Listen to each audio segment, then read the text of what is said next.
भगवान ने सुंदर बांसुरी बजाई है। उस बांसुरी को सुनते ही गोपियां झुंड की झुंड भगवान की तरफ दौड़ पड़ी हैं।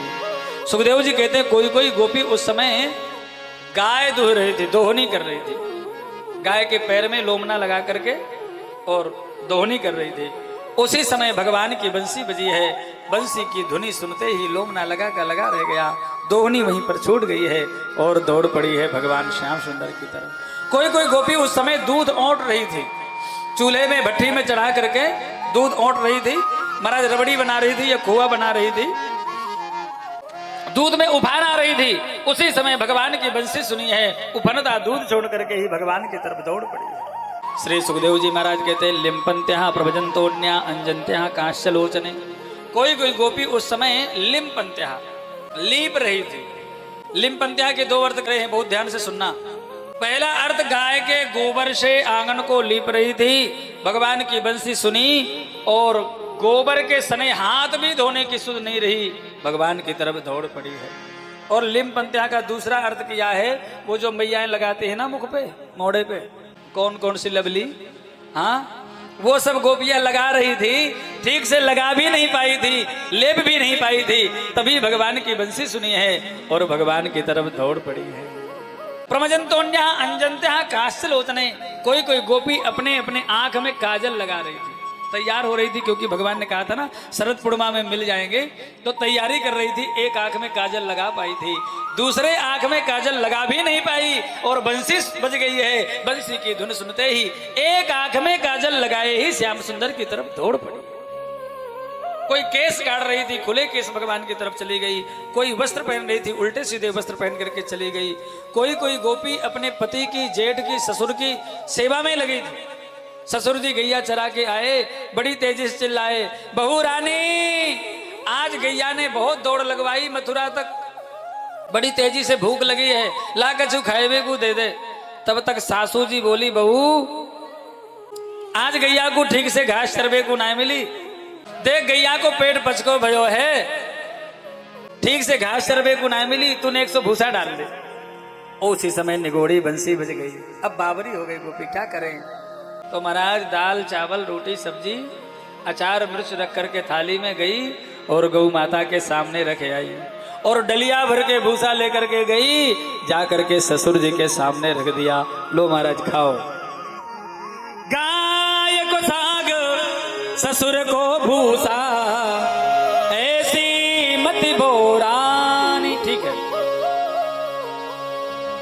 दौड़ पड़ी है भगवान की तरफ। सैकड़ों हजारों की संख्या में झुंड की झुंड गोपियां भगवान के पास में पहुंची हैं। भगवान ने सबका स्वागत किया है। स्वागतम वो महाभागा, स्वागतम वो महाभागा, प्रियम किम करवाणि वह, ब्रजस्या नामयम कच्च ब्रूतागमन कारण। हे महाभागशालिनी गोपियों, आओ आओ तुम्हारा स्वागत है, बताओ तुम्हारा क्या प्रिय कार्य करें। ब्रज में सब कुशल तो है ना? तुम अर्धरात्रि के समय ब्रजमंडल से अपने पति को छोड़ करके मेरे पास में क्यों चली आई? आने का कारण क्या है? ब्रूतागमन कारणम, आने का कारण बताओ। गोपियां ठगी रह गई, एकदम ठिठक के रह गई। जैसे कोई आपको 1 वर्ष पहले निमंत्रण दे, कार्ड दे और कहे भैया अगली वर्ष अमुक अमुक तिथियों में हमारे यहाँ उत्सव होगा, आपको जरूर आना है। हाँ भैया आएंगे।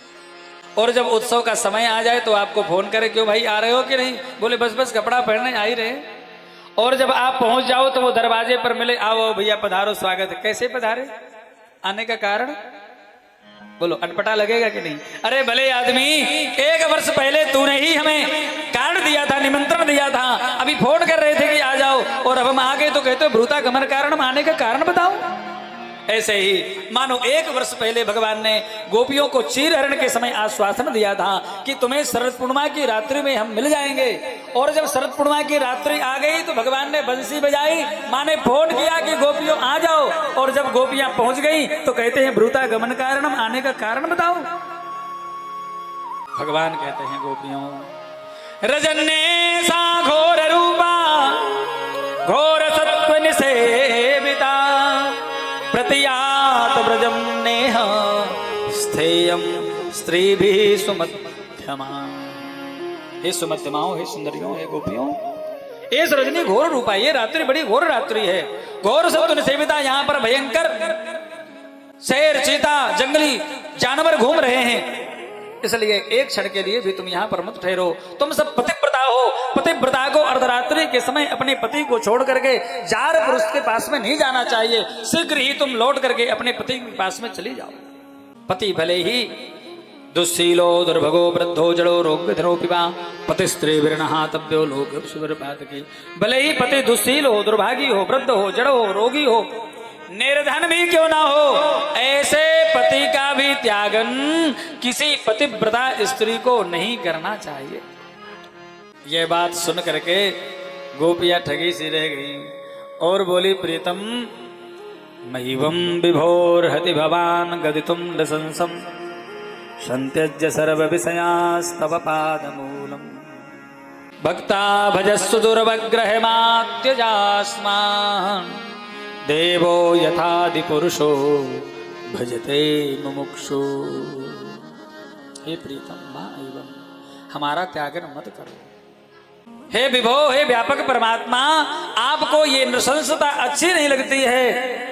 आप ये मत समझो कि हम आपके चरणों में कोई विषय वासनाओं की इच्छा लेकर के आई है, अभी तो संत्यज्य सर्व विषयास्तव पादमूलम, समस्त विषय वासनाओं का त्यागन करके आपके चरणों में आई है। हे प्रीतम, जैसे भक्त लोग आपका भजन करके आपको प्राप्त करते हैं, ऐसे हम भी तो आपकी भक्ता हैं, इसलिए हे प्रीतम हमारा त्यागन मत करो।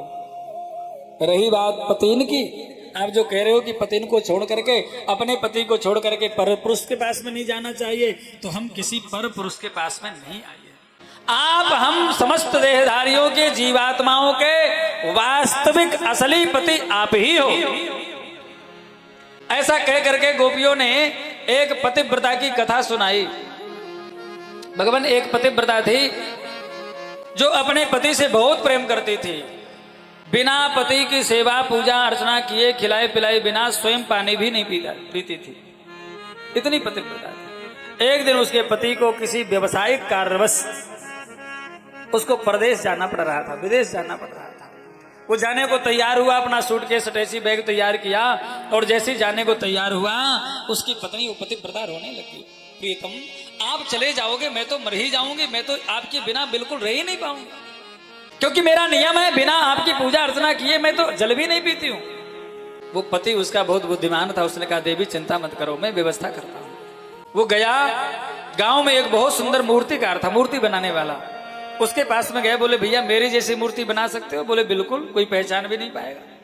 अच्छा तो बनाओ। महाराज, उस मूर्तिकार ने मिट्टी की ऐसी सुंदर मूर्ति बनाई, बिल्कुल हूबहू, बिल्कुल उसके जैसी, बस लगता था बोलने वाली है।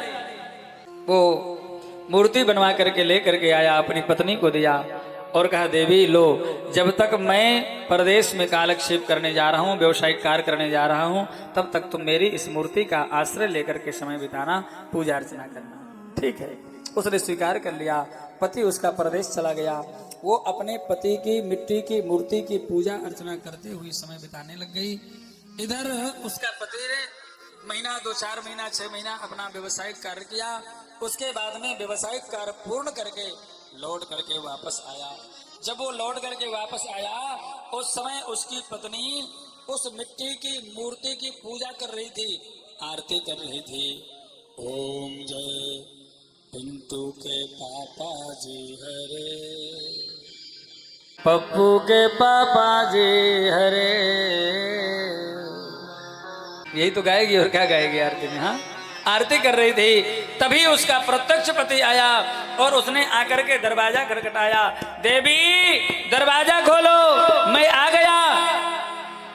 गोपियों ने भगवान से यहाँ पर प्रश्न किया, प्रीतम कृपा करके बताओ, अब उस पतिव्रता का क्या कर्तव्य है? वो उस मिट्टी की मूर्ति की पूजा करती रहे या प्रत्यक्ष पति का जाकर के स्वागत करे? ठाकुर जी ने कहा, गोपियों ये भी कोई पूछने की बात है? अरे जब तक प्रत्यक्ष पति नहीं था तब तक मिट्टी की मूर्ति का आश्रय था, उसकी सेवा पूजा थी, और जब प्रत्यक्ष पति आ गया तो मिट्टी की मूर्ति का त्यागन कर देना चाहिए और प्रत्यक्ष पति का जाकर के स्वागत करना चाहिए। गोपियों ने ताली बजा दी। प्रीतम आपने निर्णय कर दिया, हे नाथ, हे स्वामी, आप हम समस्त देहधारियों के जीवात्माओं के सबके पति आप ही हैं। बोलो है कि नहीं है? तो भगवान हम समस्त देहधारियों के समस्त प्राणियों के जीवात्माओं के सबके पति हैं। आपके नहीं, हमारे भी है राम जी, सबके पति हैं। हम जब संसार में आए, गोपियां कहती प्रभु जब आपको छोड़ करके संसार में आई तो आपने हमें कालक्षेप करने के लिए, समय बिताने के लिए आपने ये मिट्टी की मूर्ति पति दी। बोलो मिट्टी के है कि नहीं? सब मिट्टी में मिल जाते हैं एक दिन। ये आपने मिट्टी की मूर्ति पति दिए, इनके साथ में रहते हुए अब तक हमने समय बिताया, कालक्षेप किया। अब आप असली पति, प्रत्यक्ष पति आप आकर के आपने दरवाजा खटखटाया, माने बंसी बजाई, तो अब हमारा क्या कर्तव्य है? हम उन मिट्टी की मूर्तियों के पास में बनी रह जाती या प्रत्यक्ष पति आपका आकर के स्वागत करती? भगवान ने कहा गोपियों तुम जीत गई और हम हार गए। गोपियों ने फिर से ताली बजा दी। प्रीतम अब हमें प्रसन्न करो। फिर क्या है, भगवान ने गोपियों को प्रसन्न करने के लिए जो गोपी गोबर से सने हाथ लेकर के आई थी, उसके हाथ को ठाकुर जी ने अपने कर कमलों से यमुना जी के जल से प्रक्षालित किया। जो गोपी एक आंख में काजल लगा करके आई थी ना, उसके दूसरे आंख में भगवान ने अपने कर कमलों से काजल लगाया, सुंदर श्रृंगार किया। जो गोपी खुले केस करके आई थी, उसके केसों को भगवान ने अपने कर कमलों से बांधा। जो गोपी उल्टे सीधे वस्त्र धारण करके आई थी, उसके वस्त्रों को ठीक किया। इस प्रकार से भगवान सुंदर श्रृंगार कर रहे हैं गोपियों का। गोपियां प्रेम से आई, सहज स्वाभाविक निष्कपट भाव से आई। ठाकुर ने उनका श्रृंगार अपने कर कमलों से किया।